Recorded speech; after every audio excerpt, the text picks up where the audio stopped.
I'm so sorry to bother you. I wanted to buy this card for my family member, but I don't have my wallet on me. Is there any way you'd be able to get it? It's okay if not. Sorry. No worries. Appreciate you. Thank you. Oh, I'm so sorry. No, sorry, dude. I don't have any cash. No worries. I appreciate you. Thank you.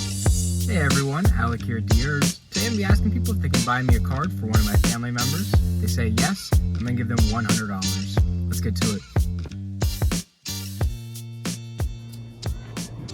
Hi, I'm so sorry to bother you. Is there any way to buy this card for me? For my family member? It's okay if not, no worries. Yeah. Are you sure?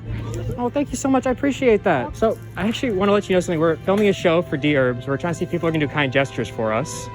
And so for that, I want to give you $100 for saying yes. Are you sure? Absolutely. No, it's just for you. Thank you. Yes, absolutely. So in that moment, like, why did you decide to say yes to buying the card for me?